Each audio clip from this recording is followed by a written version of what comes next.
எசக்கி மாப்பிள்ள நல்லா இருக்கீங்களா? நல்லா இருக்கியாமா? நல்லா தான் இருக்கேன். மாப்பிள்ள ஆளுக்கு ஒரு மூலையில உட்கார்ந்துருக்கீங்களே, 2 பேருக்கு சண்டையா? ஒண்ணும் இல்ல. ஆமா, காசிக்கு போனீங்களே, என்ன பாத்தீங்க? காசியை தான் பார்த்தோம். இது புதுசு. ஏமா உனக்கு ஒரு சண்டையா? மாப்பிள்ள என் பொண்ணு அழுகிற அளவுக்கு என்ன பண்ணீங்க? என்னமா நடந்தது? அம்மா நம்ம ஏமாந்துட்டோம். போன ஜென்மத்துல இந்த ஆளு நாயா பிறந்திருந்தாராம். யார பார்த்து நாய்க்கு பல்ல உடைச்சிருவோம், உடைச்சு. பாத்தீங்களா பாத்தீங்களா, நாய் மாதிரியே லொள்ளு லொள்ளுன்னு கத்துறாரு. நாயே தான்.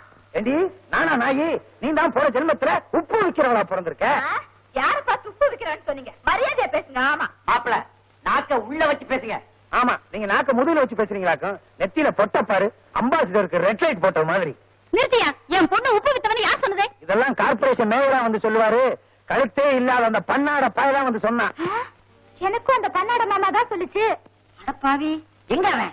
அவனுக்கு நம்ம பொண்ணை கல்யாணம் பண்ணி கொடுக்காதனால இப்படி ஒரு கலாட்டா பண்ணிருக்கான். எங்க அவன்? இருக்க இடத்துல தேடியா என்ன போட்டு குழப்பிக்கிட்டு இருக்க? எனக்கு கிடைக்காத பொண்ணு அவ புருஷன் இருந்து பிரிக்கணும்னு நினைச்சேன், பிரிச்சுட்டேன். இன்னைக்கு பால் பாயாசம் சாப்பிட வேண்டியதுதான். பால் பாயசம் வேணும், பால் பாயசம்.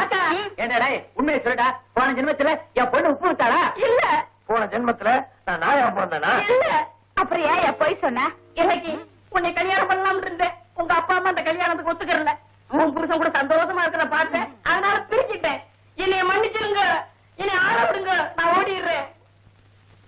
மாப்பிள்ள இனிமே கேப்பார் பேச்சு கேட்காதீங்க. இனிமேலாவது ஒழுங்கா குடுத்தனம் பண்ணுங்க. இப்பத்தான் நான் உண்மையை உணர்ந்தேன். இசக்கி அத்தா, இசக்கி அத்தா. மாப்பிள்ள என்னால புரிஞ்சுக்க முடியல. நீங்க புரிஞ்சிருக்கிறது நான் பாக்கல. நந்தினி, நந்தினி, நந்தினி, நந்தினி, கொஞ்சம் கதவு தர. செல்வி, நீ அப்பாவுக்கு ஹார்ட் அட்டாக் வந்து மயங்கி விழுந்துட்டாரு. ரொம்ப சீரியஸா இருக்கு. அப்படியா? எனக்கு ரொம்ப பயமா இருக்கு. உடனே புறப்பட்டு வாங்க. இத வந்துரு.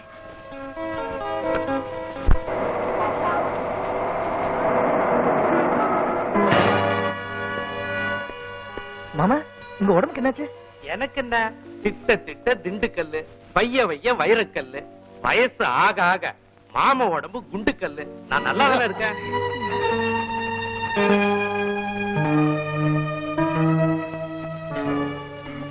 அது வந்து இன்னைக்கு ஏப்ரல் 1 இல்லையா, உங்களை எல்லாம் ஃபூல் பண்ணலான்னு.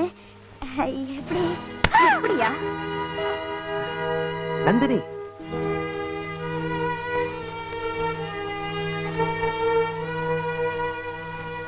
என்ன மறந்துடுங்க மாமா.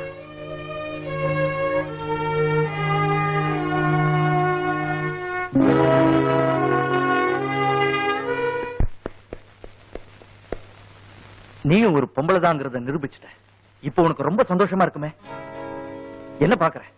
பெருசா ஏதோ நந்தினிக்காக காதல தியாகம் பண்ற மாதிரி விட்டு கொடுத்துட்டு இப்போ அவ சந்தோஷமா இருக்கிறது உனக்கு பிடிக்கல இல்ல? உன் வேடிக்கை விளையாட்டுக்கு நான் தானே கிடைச்சேன். இப்பதான் புரியுது. நீ என்ன காதலிச்சது போய், நந்தினிக்காக உன் காதலை விட்டு கொடுத்தது போய், நாங்க சந்தோஷமா இருக்கணும் நீ நினைச்சது போய், எல்லாம் போய். இல்ல, நீங்க சொல்றது அபாண்டம். அப்புறம் ஏன் நாங்க சந்தோஷமா இருக்கும் போதெல்லாம் வந்து தடுக்கிறேன்? அது வந்து சொல்லு சொல்லு. சொல்றேன்.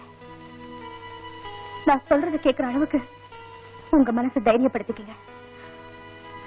நந்தினி ஒரு பாம்பு பொண்ணு. இதென்ன பைத்தியக்காரத்தனமா இருக்கு? நான் சொல்ல வேண்டியதை சொல்லிட்டேன்.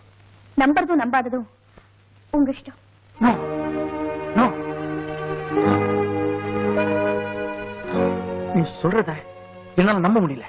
நான் சொல்றது உங்களால நம்ப முடியலனா உங்க மனைவியை நீங்களே சோதிச்சு பாருங்க.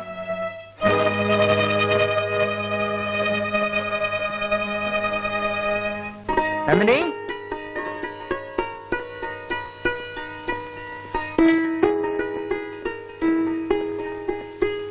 நந்தினி. ஐயோ, எத்தனை வாட்டி நந்தினி நந்தினின்னு கூப்பிடுவீங்க? ஆமா, என்னங்க இது கையில கரும்போட வந்து நிக்கிறீங்க? பட்டினா தராயிட்டீங்களா? ஆமா, இல்லறத்துல இருந்தாலும் எனக்கு துறவரம் தானே. அப்படின்னா கல்யாணமாகி ஒரு நாளாவது நாம சந்தோஷமா இருந்ததுண்டா? அட்லீஸ்ட் ஒரு முத்தமாவது உண்டா? பறக்காதீங்க. முத்தம் தானே, இத குடுக்குறேன். என்ன பண்ண போற? இப்ப குடுக்குறேன். இப்ப வேண்டாம். என்ன? திருட்டு முத்தமா இருந்தாலும் இருட்டுல வாங்கினாதான் ருசியா இருக்கும்னு அனுபவப்பட்டவங்க சொல்லியிருக்காங்க. நான் ராத்திரியே வாங்கிக்கிறேன். ஆமா, இப்படியே சொல்லிட்டு இருங்க. நான் கொடுக்கறத நீங்க வாங்கிக்கல, நான் ஒண்ணு கேக்குறேன், அதை தரீங்களா?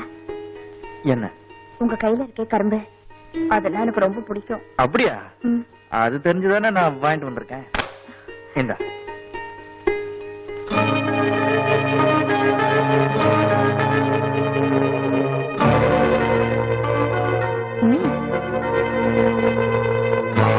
நல்லா இருக்கு.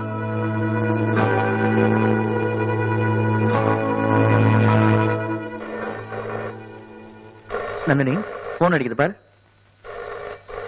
ஏய், போன் பேசும்போது கரும்பு இருக்கு. வச்சிருங்க, நான் வந்து சாப்பிடுறேன்.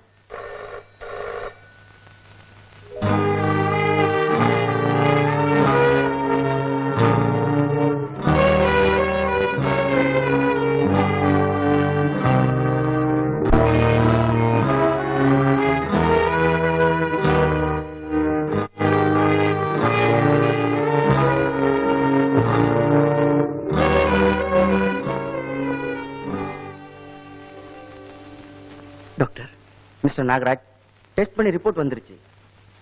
அது பயங்கரமான பாய்சன். நிச்சயமா அது பாம்போட பல்லு பட்டதுதான். உங்க மனைவியோட பல்லு பட்டதுதான்னு என்னால நம்பவே முடியல. டாக்டர், நீங்க என் ஃபேமிலி ஃப்ரெண்டுங்கிறதுனாலதான் இந்த உண்மை சொன்னேன். மறுபடியும் நம்ம மனுஷியாக வாய்ப்பே இல்லையா? முடியாது. டாக்டர், அவ உடம்புல இருக்கிற ரத்தத்தெல்லாம் எடுத்துட்டு வேற புது நல்ல ரத்தம் செலுத்தினா? சாரி மிஸ்டர் நாகராஜ், நீங்க சொல்றபடி ரத்தத்தை மாத்திடலாம். ஆனா உங்க மனைவியோட விரலங்க நுனியில கூட பாய்சன் பரவி இருக்கு. அதனால எத்தனை தடவை ரத்தத்தை மாத்தினாலும் அதுவும் பாய்சனா தான் மாறும். என் சர்வீஸ்ல இப்படிப்பட்ட கேசுகளை கேள்விப்பட்டதும் இல்ல, இதுக்கு மருந்தும் இல்ல.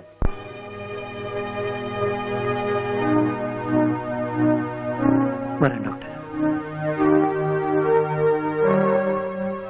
டாக்டர், எனக்கு ஒரு உதவி பண்ணணும். தயவு செஞ்சு இந்த விஷயத்தை யார்கிட்டயும் சொல்லாதீங்க. நிச்சயமா சொல்ல மாட்டேன்.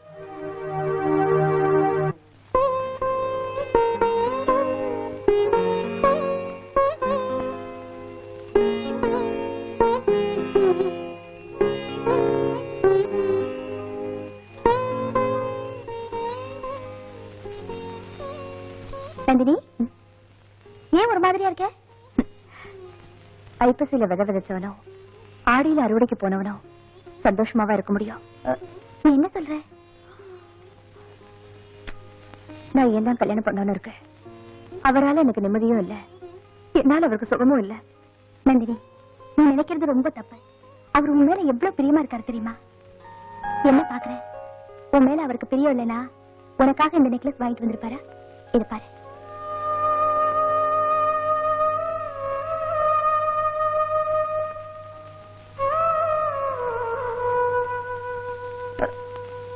இத எனக்காக வாங்கிட்டு வந்தாரு. ஆமா, அப்படின்னா இந்த நெக்லஸ் நேரடியாக என்கிட்ட கொடுத்துருக்கலாமே. ஏன் உங்ககிட்ட கொடுத்து அனுப்புனாரு? அது வந்து ஒரு சஸ்பென்ஸ்க்காக இருக்கலாம் இல்லையா? ஒரு சின்ன விஷயம், இத கூட என்கிட்ட மறைச்சிட்டு இருப்பாரு. சரி போ.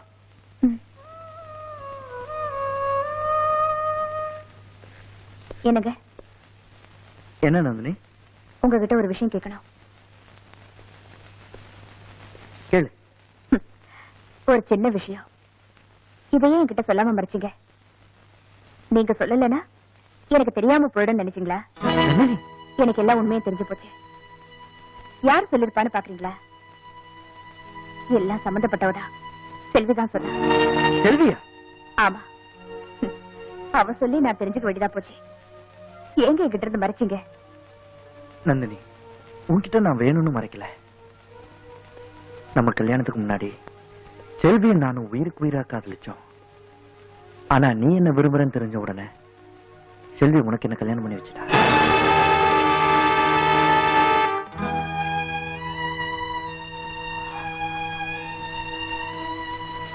இது வேற இருக்கா? அப்ப நீ இத கேட்கலையா? எலிக்கு புரி வச்ச எதிர்பாராம பூனையே மாட்டிருச்சு. நந்தினி, பரவாயில்லைங்க. செல்வி, செல்வி இப்ப கூப்பிடுறேன். கொஞ்சம் இருங்க. செல்வி, என்ன நிதி? ஏன் செல்வி, நகையை பத்தி சொன்ன, ஆனா என்னோட சொந்த வாழ்க்கையை மறைச்சிட்டியம்மா. அது வந்து எனக்கு எல்லா உண்மையும் தெரியும். உண்மையை சொன்னா எங்க இவ உயிரோட இருப்பாளோ மாட்டாளோன்னு நினைச்சிட்டல. இத பாரு, எல்லாம் தெரிஞ்சோ குத்துக்கல்லாட்டம் தாண்டி இருக்க. உனக்கு எப்படி இது தெரியும்னு பாக்குறியா? இவரே சொன்னாரு. இவரா? ஆமா. பொண்ணு கொண்டா பழகியோ நீ ஏன் மறைச்சிட்டியே? நந்தினி, என்ன மன்னிச்சிடு. நீ ஒரு பாம்பு பொண்ணு. எங்க அப்பா உனக்கு சின்ன வயசுல இருந்தே கொஞ்சம் கொஞ்சமா கொடுத்த விஷயத்தால நீ பாம்பாயிட்ட. நீ முத்தம் கொடுத்தாலோ, உன் எச்சில் பட்டாலோ, உன்னோட உடலுறவு கொண்டாலோ அவங்க அடுத்த நிமிஷமே செத்து போயிடுவாங்க. இதைத்தான் நான் மறைச்சேன். அத உன் புருஷன் உளறிட்டாரு.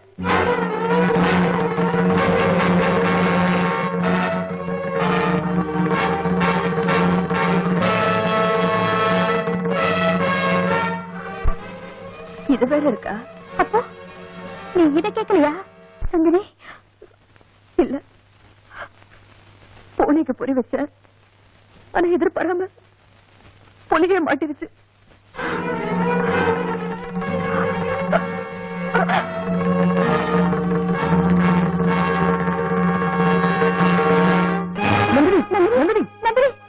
தண்ணி கொண்டு வேண்டாம் வேண்டாம்.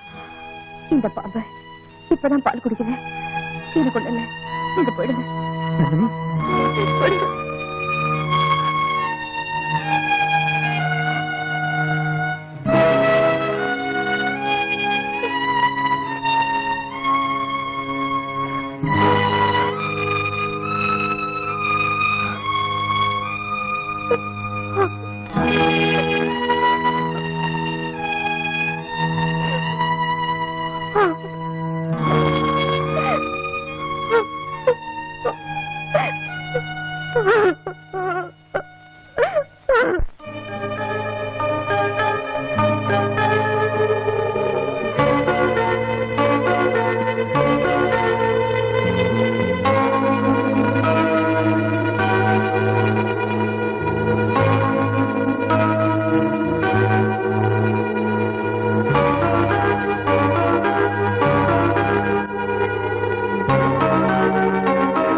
இது விஷத்தை விட கொடுமையான விஷயம்.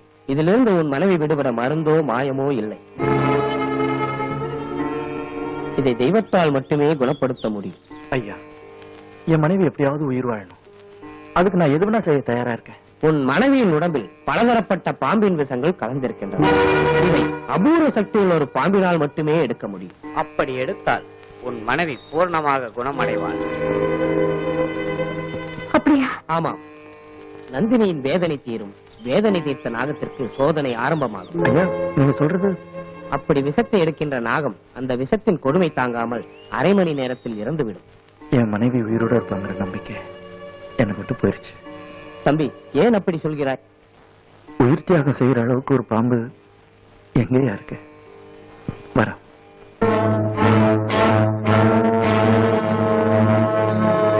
உங்களை விட்டா எங்களுக்கு வேற ஆள் கிடையாது. எங்களுக்கு 4 அடி நீளத்துல ஒரு ராஜநாகம் தேவை. 4 அடி நீளத்துல ராஜநாகமா? எதுக்கு? முக்கியமான ஒரு ரிசர்ச்சுக்காக ஃபாரின் அனுப்ப வேண்டியிருக்கு. எவ்வளவு பணம் வேணும்னாலும் தரோம். ஃபாரினுக்கு பாம்பு அனுப்புறதா? 4 அடி நீளத்துல என்கிட்ட ராஜநாகம் இல்ல. 5 அடி உயரத்துல அழகான அதிசயமான ஒரு பாம்பு என் கைவசம் இருக்கு. வேணுமா? 5 அடி உயரமா? ஆமா. அது நடக்கும், பேசும், சிரிக்கும், அசந்தா ஆளையே கடிக்கும். என்ன சொல்றீங்க? பேரு நந்தினி, ஒருத்தம் பத்தினி. நல்ல பாம்பு, கொஞ்சம் வீம்பு. நான் சொல்றத நம்பு. அந்த பாம்புக்கு என்ன ரேட்? கையில துட்டு, வாயில லட்டு, உடனே வெட்டு. இப்படித்தான் இதுவரைக்கும் இந்த ராஜகிரி வியாபாரம் பண்ணிருக்கான். இப்பவே சொல்றேன், பாம்ப ஃபாரினுக்கு எடுத்துட்டு போங்க, பரிசோதனை பண்ணுங்க. உண்மையா இருந்தா 9 லட்சத்தை வெட்டுங்க. தேங்க்யூ. எப்ப டெலிவரி?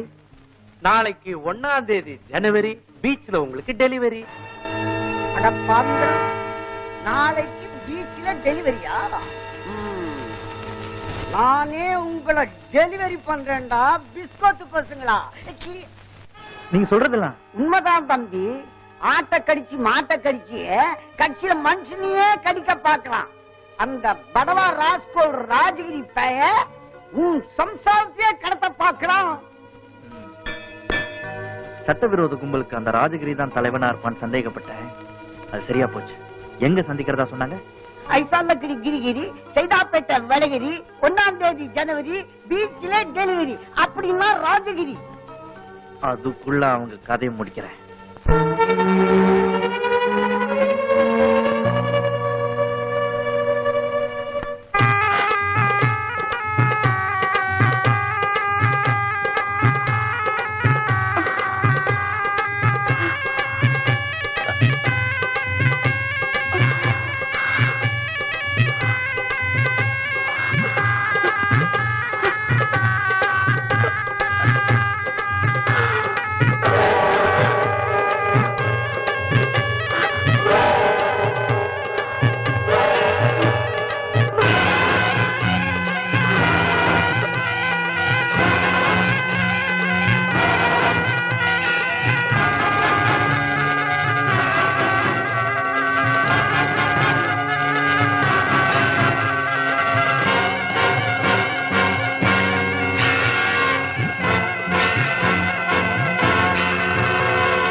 பொண்ணு மயங்கிடுச்சு, வா ஐயா சொல்லலாம். சரி வா. ஏயா, நான் என்ன குச்சி ஐஸ்கிரீம்க்கு ஐஸ் கேட்டேன், பாம்பு தோல் பதப்படுத்தி அனுப்புனையா? ஒரு 10 லாரி ஐஸுக்கு ஏற்பாடு பண்ணுங்க. பாஸ், நம்ம திட்டப்படி நந்தினி அம்மா மயங்கி விழுந்துட்டாங்க. அப்படியா? Very good. பாம்பு பொண்ணு ரெடின்னு மாயன்காரங்கிட்ட போய் சொல்லு. அதுதான் நடக்காது. நீயா? நான் தான். உன் ரகசியம் தெரிஞ்சிருச்சு, உன் வேஷம் கலைஞ்சிருச்சு. இனிமேலும் உன்னை நான் விட்டு வைக்க மாட்டேன். சாபாஷ். சின்ன பையனா இருந்தாலும் சிங்கத்தை அதனுடைய குகையிலேயே சந்திக்கணும்னு விரும்புறேன். உனக்கு ஒரு விஷயம் தெரியுமா? நானும் என் ரகசியம் தெரிஞ்சவங்க வெளியே விட்டு வச்சதே இல்ல.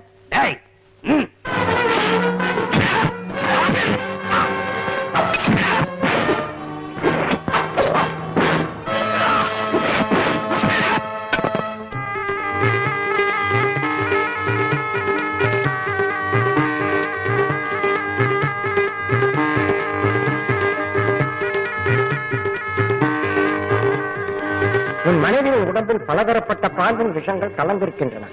அபூர்வ சக்தி உள்ள ஒரு நாகம்தான் அவற்றை எடுக்க முடியும். அப்படி எடுத்தால் உன் மனைவி உயிர் பெறுவார்.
நம்ம ஐயா கடிச்ச துரோகி இது.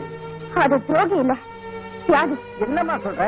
நந்தினி உடம்புல இருக்கிற விஷத்தை எடுக்கிறதுக்காக தான் உடம்ப விஷமாக்கிக்கிட்டு தன்னைத்தானே அழிச்சுக்கிட்டு இருக்கு.